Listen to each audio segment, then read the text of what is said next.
désormais participer via les réseaux sociaux. Le massacre chimique de Damas ne peut rester sans réponse. Et la France est prête à punir ceux qui ont pris la décision infâme de gazer des innocents. Voilà, c'était tout à l'heure à la conférence des ambassadeurs à Paris. La France se tient donc prête pour une éventuelle intervention. Ce ne serait peut-être plus qu'une question de jours. C'est en tout cas ce qu'affirment des opposants syriens. C'est ce qu'affirment également certains médias américains ce soir. François Hollande tiendra demain à l'Elysée un conseil de défense. De son côté, eh bien, le Premier ministre britannique David Cameron convoque ce jeudi le Parlement pour un vote sur la Syrie. Alors vous le voyez, les événements s'accélèrent. Les Français vont-ils participer à cette éventuelle opération? Comment notre pays en a-t-il les moyens? Quels risques? Eh bien, on en parle ce soir avec François Loncle. Bonsoir. Bonsoir. Vous êtes au Parti Socialiste, vous êtes membre de la Commission des Affaires étrangères. Avec nous sur ce plateau, Alain Marceau, bonsoir. Bonsoir. Député UMP de la 10e circonscription des Français de l'étranger. Et vous êtes également membre de la Commission des Affaires étrangères. Et député de la Syrie. Et voilà. Et avec nous, Eduardo Riancipel, bonsoir, porte-parole du Parti Socialiste, député socialiste de Seine-et-Marne. Et puis avec nous, Général Vincent Desportes, bonsoir. Bonsoir. Vous êtes professeur associé à Sciences Po, ancien directeur de l'école de guerre, et vous êtes l'auteur du Piège américain, et c'est aux éditions Economica. Dans un instant, on va retrouver notre envoyé spécial à Damas. Oui, parce que nous avons un envoyé spécial à Damas qui a obtenu donc un visa des autorités syriennes. Antoine Mariotti nous dira quelle est la situation ce soir dans la capitale syrienne. Mais avant cela, on va partir tout de suite à l'Elysée, où l'on retrouve notre envoyée spéciale Virginie Hertz. Virginie, bonsoir. Vous avez assisté tout à l'heure au discours de François Hollande. François Hollande, donc, qui s'est exprimé lors de la conférence annuelle des ambassadeurs. Et une intervention militaire semble se profiler. Et la France, eh bien, devrait soutenir cette opération militaire.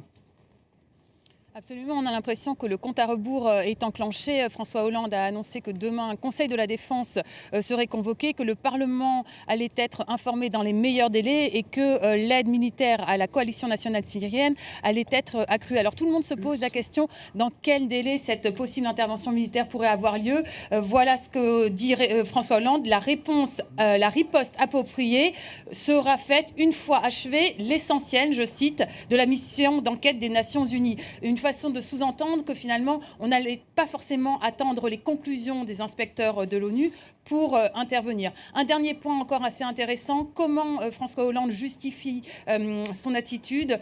Il se base sur la responsabilité de la France, sur le droit international. Alors vous savez que le grand débat en ce moment, c'est est-ce qu'il faut agir même s'il y a un veto au niveau du Conseil de sécurité de l'ONU. François Hollande a dit le droit international ne peut être un prétexte pour laisser se perpétrer des massacres. Il fait référence à un vote de l'Assemblée générale de l'ONU en 2005 qui donne le droit à agir pour protéger les populations civiles. Et il a également fait référence aux conventions internationales qui interdisent les armes chimiques. Merci beaucoup. Virginie Hertz, en direct de l'Elysée ce soir. Eduardo Riancipel, porte-parole du Parti Socialiste. Est-ce qu'on peut dire ce soir qu'une intervention est imminente ? Je crois qu'il ne faut absolument pas exclure qu'il y ait une intervention de type militaire.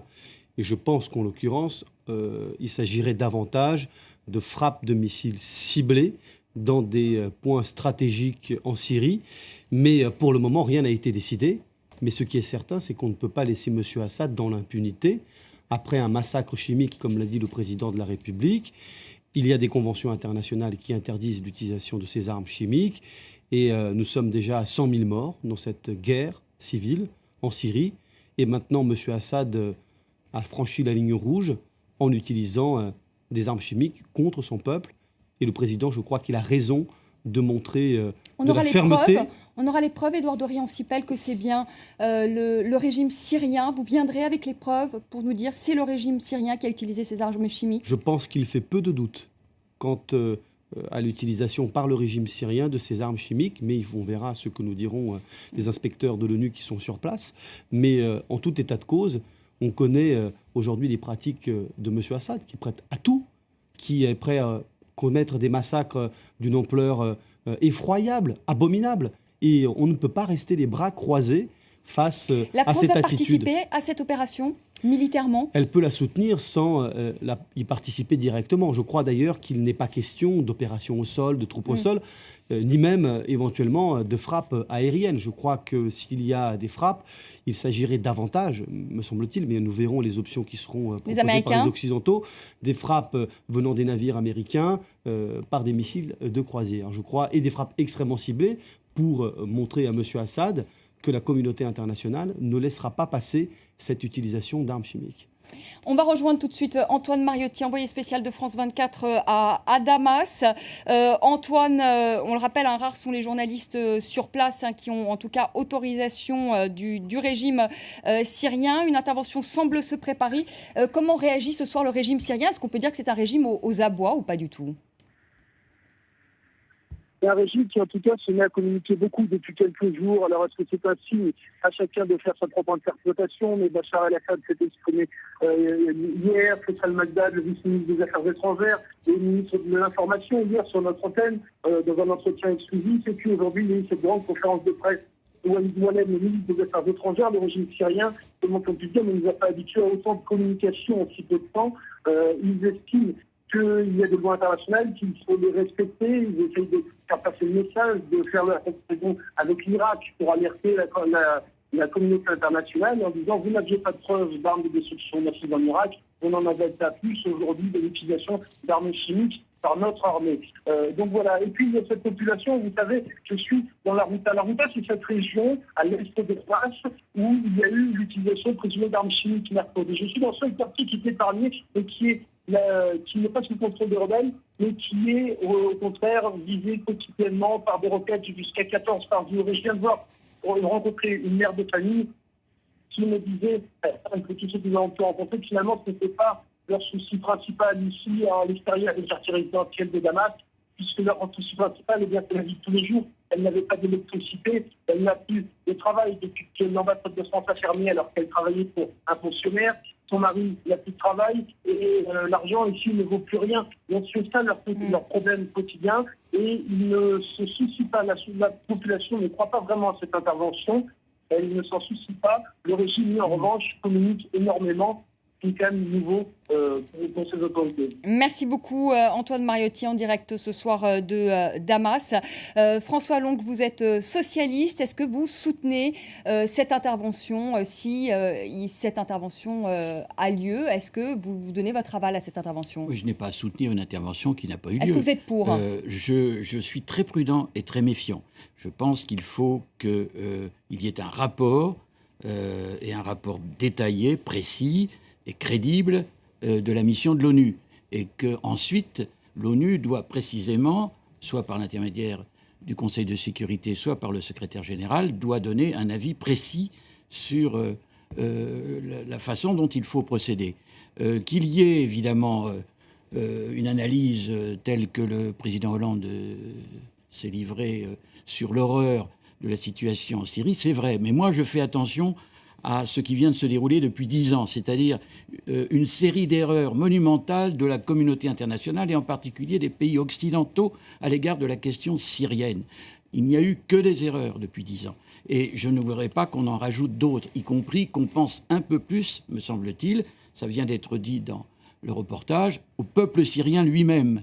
Est-ce que des bombardements, est-ce qu'une action militaire ne rajouterait pas la guerre à la guerre, en quelque sorte? Donc je suis méfiant et je souhaite que la diplomatie continue à jouer son rôle. Je pense qu'on n'a pas suffisamment exploré le dialogue entre les pays occidentaux et la Russie. On n'est pas allé jusqu'au bout des possibilités. Ça fait 2 ans quand même qu'on discute avec la Russie. Avec peu de conviction et avec peu... tout de même... Qu'est-ce qu'on aurait pu faire de plus avec la Russie, justement? Écoutez, il fallait convaincre les Russes de manière plus ferme, de manière plus unie d'ailleurs, la communauté internationale, enfin ce qu'on appelle comme ça, de telle sorte qu'on trouve une solution politique et que les pressions soient exercées, y compris par la Russie, sur le président Assad. On n'est pas allé là-dessus. Mais ce n'est pas la peine de regarder derrière nous. Les erreurs ont été faites. Aujourd'hui, il faut prendre la précaution d'un rapport de l'ONU crédible qui aille jusqu'au bout des informations qui Ouais, sont donc pas diverses. d'intervention tant qu'on n'a pas les preuves. Voilà, et faire attention aux conséquences d'une intervention militaire, aux conséquences. J'ai à l'esprit la guerre de Libye, et j'ai mesuré les conséquences de la guerre de Libye sur le désordre libyen et les conséquences dans le Sahel, le pillage d'armes, une guerre qui, au début, pouvait apparaître comme justifiée, mais qui s'est très mal terminée et qui a entraîné des conséquences de désordre du Sahel considérables. Donc je ne voudrais pas dans cette région qui est un véritable volcan, une guerre ajoute quelque chose au désordre. Vous êtes d'accord avec ça, Alain Marceau? Pourtant, vous n'êtes pas du même bord on n'est pas politique. du même bord. Je suis député UMP, j'ai dirigé la lutte antiterroriste dans ce pays, et j'ai bien aimé aujourd'hui une déclaration de M. Rogozin, vice-président russe, qui a dit les pays occidentaux, à l'égard de la Syrie, c'est exactement comme un singe qui manipulerait une grenade dégoupillée. Nous en sommes exactement là. Alors, M. Obama et M. Cameron ont envie de jouer la va-t-en-guerre. Est-ce que mon pays, la France, dont je suis le représentant, a besoin de faire le suivisme derrière M. Obama? Il faut quand même se rappeler que l'Amérique nous a déjà fait le coup avec M. Dick Cheney, des fameuses armes de destruction massive en Irak. Moi, je suis magistrat, j'attends d'avoir des preuves de l'implication de M. Assad dans cette affaire. Je dirais que j'ai des doutes, ou alors il est complètement imbécile. Mais écoutez-moi bien, nous allons partir là-bas, faire la guerre. Ok, je ne sais pas quelle guerre on demande, mais qui dit guerre dit but de guerre. Est-ce que le but de guerre, c'est de punir M. Assad parce qu'il aurait utilisé l'arme chimique? Ok, pourquoi pas? Alors, monsieur Obama le fera très bien avec ses bateaux et ses missiles de Tomahawk. Ou alors est-ce que c'est de chasser M. Assad, comme nous l'avons fait en Libye, en violation des règles internationales au demeurant, et de mettre qui à la place? Je vais vous dire une chose, moi j'ai peur de qui on va mettre à la place. Parce qu'un jour, on va mettre quelqu'un à la place. L'argument, c'est protéger les populations civiles. Ben oui, c'est ce qu'on avait raconté en Libye, je vous rappelle, c'est ce qu'avait raconté M. Sarkozy. Ça s'est terminé par l'assassinat ou la mort de monsieur Kadhafi. On ne va pas forcément la regretter. Mais qu'est-ce qu'on a ouvert en Libye? Eh bien, nous allons ouvrir exactement le même champ de bataille international, djihadiste et terroriste en Syrie. Voilà pourquoi je n'ai pas envie que la France s'implique. Moi, je vais plus loin que mon collègue, excellent collègue, l'oncle. Je dis, il ne faut pas s'engager dans cette affaire. Les Américains feront le job. Ils le feront très bien, mieux que nous. D'ailleurs, ils ont des missiles Tomahawk. Nos missiles, sauf avis contraire du général, ils doivent faire 200 km de portée, nos scalps. Et il faut envoyer les avions. On va se les faire descendre par les SA-300 que possède M. Assad. Là, on aura des hommes au tapis, ça ne sera pas la Libye. Voilà pourquoi je suis totalement opposé à cet engagement. On voit bien donc d'ailleurs que la classe politique est relativement divisée, puisqu'à l'UMP, certains sont déjà contre cette éventuelle intervention. On le voit au Parti Socialiste, vous n'êtes pas non plus tout à fait d'accord. En tout cas, ça ne fait pas ce soir l'unanimité. Excusez-moi, l'UMP s'exprimera demain. L'UMP est exactement sur cette ligne. Je suis là, en quelque sorte, le porte-parole officieux, à la différence de M. Rosibel, de l'UMP.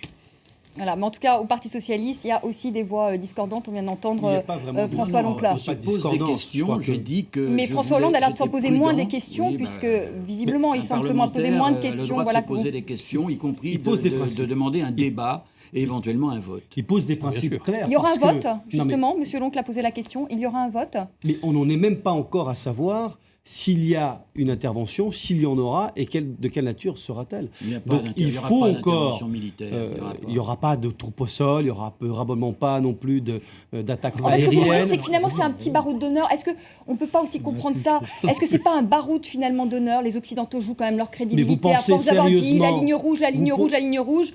Hop, allez, là, on va quand même montrer finalement qu'on fait quand même quelque chose. Juste pour préciser quelque chose que disait Alain Marceau, je passe la parole au général ensuite. Personne n'a envie de s'engager sur un terrain militaire. Les Américains se sont désengagés de l'Afghanistan, de l'Irak. Nous-mêmes, nous nous désengageons de l'Afghanistan. Personne n'a envie d'aller faire des frappes pour le plaisir. Mais on ne peut pas laisser passer. Il faut bien réfléchir à une riposte appropriée, à la hauteur de l'événement, c'est-à-dire un massacre chimique, comme l'a rappelé le président de la République. Donc toutes les options sont sur la table, y compris celle de frappe venant des navires par des frappes ciblées avec des missiles de croisière. Mais reste encore à savoir, Édouard Dorian-Sipel, et je vous donne tout de suite la parole, Vincent Desportes, et on se pose quand même la question ce soir. Qui a commis cette attaque chimique? On se rappelle quand même que Carla Del Ponte, ancien procureur de la CPI, a quand même dit que l'opposition avait aussi du gaz sarin. C'est ce que dit... Elle est venue le dire devant nous à la Commission des Affaires étrangères. Je crois qu'il y a peu de doutes quant à la responsabilité du régime de M. Assad. C'est ce que dit aussi ce soir la Maison-Blanche, c'est ce que dit aussi l'administration Obama. Général Vincent Desportes, une opération militaire, Eduardo Riancipel le disait, c'est l'option en tout cas qui semble se profiler, ça serait donc des frappes à partir donc de destroyers américains, en tout cas c'est ce qui semble se profiler, hein, personne n'en sait rien encore ce soir. Ça viserait quelles seraient les cibles? Et est-ce que la France aujourd'hui a les moyens d'apporter justement un soutien logistique? Et si oui, quel soutien logistique? Alors je crois qu'il faut bien poser le problème. Comme on l'a dit, nous n'avons plus véritablement les moyens de faire la guerre. Nous avons les moyens de faire une opération de guerre. Ensuite, la question à se poser est de savoir pourquoi on fait la guerre. Alors, il faut d'abord se poser la question de savoir effectivement si c'est le régime Assad qui a utilisé les armes chimiques. Je considère que c'est lui. Considérons que c'est lui. À ce moment-là, la France ne peut pas ne pas faire quelque chose. Le parti occidental repousse cette guerre à la gaffe depuis plus d'1 an en expliquant que les lignes rouges ne sont pas tout à fait franchies alors qu'on sait qu'elles le sont un tout petit peu. Là, s'il est avéré que c'est le régime Assad qui a utilisé ces armes, nous devons faire quelque chose. Mais attention, nous ne devons pas en faire trop. Et je suis parfaitement d'accord avec vous, monsieur le député, nous ne devons pas commettre l'erreur que nous avons commise en Libye. Au risque de choquer vos téléspectateurs, je vais vous dire, nous avons besoin de M. Assad maintenant. Si M. Assad tombe, ce sera le chaos et les massacres à venir seront encore beaucoup plus importants que les massacres qui ont été perpétrés. Ah, vous allez loin quand même. Hein. Oui, je vais loin peut-être, mais je crois que nous devons modifier la situation. Nous devons à la fois montrer la crédibilité du parti occidental, et ça me paraît tout à fait important. Sinon, tant les États-Unis que la Grande-Bretagne que nous-mêmes ne serons plus crédibles, absolument, à force d'avoir reculé. Oui. Ça, c'est le premier point. Mais ensuite, nous n'avons pas les moyens de faire la guerre, c'est-à-dire de produire un État politique meilleur que le précédent. Donc il faut que les pièces changent de manière à ce que le dialogue se rétablisse et que des compromis nouveaux soient trouvés entre les différentes parties au conflit. Voilà les deux limites. Mais en tout cas, les cibles ne doivent pas viser directement à faire tomber M. Assad. Ce serait une erreur stratégique profonde. François Loncle. L'histoire récente nous montre qu'il y a de bonnes actions et de mauvaises actions. Moi, j'ai voté contre l'intervention en Libye. On était 8. Vous voteriez contre une intervention en Syrie s'il y avait un vote? En tout cas, je ne voterai pas pour. Hein. Je ne vous veux pas gêner mon groupe. Donc, oui. Mais je vous dis qu'il n'y aura pas d'intervention. Oui, mais des frappes. Mais je vous le dis. Il n'y aura même pas de frappe selon vous? Elles ne seront pas de nature française. Pas de nature française. Non. Mais je vous dis parce qu'il y a à gauche aussi des pacifistes bêlants, des gens qui disent n'importe quoi, y compris dans la presse de gauche. Je ne vais pas citer de journal, mais on en connaît. Moi, j'ai les bonnes actions. La guerre, et il ne faut pas non plus mésestimer la capacité militaire de la France. La guerre du Mali que nous avons menée pour éviter que ce pays tombe aux mains des djihadistes. Je l'ai soutenue d'un bout à l'autre, comme tout d'ailleurs, toute l'Assemblée pratiquement, hein, à l'exception de l'extrême gauche. Cette guerre du Mali, elle était remarquablement menée. Et des Verts. Remarquablement menée. Absolument. Et donc, absolument. Il ne s'agit pas de dire on est contre la guerre, on est contre les guerres. Il s'agit de voir les conséquences. Et les conséquences, c'est qu'il y a une démocratie rétablie au Mali, qu'il y a eu des élections présidentielles et qu'il y a eu 700 terroristes tués. Voilà. Ça, on peut l'approuver à 100%. Pour l'aventure syrienne, j'ai beaucoup de prudence et beaucoup de réserve. On est un peu dans le même cas que un mot, Général Desportes, parce qu'on va rendre l'antenne. On va faire une petite pause si vous le voulez bien, puis je vous redonnerai la parole. On se quitte un instant et on reviendra évidemment dans la seconde partie de ce débat sur cette éventuelle opération militaire en Syrie, sur l'éventuelle participation de la France, en tout cas soutien logistique. À tout de suite.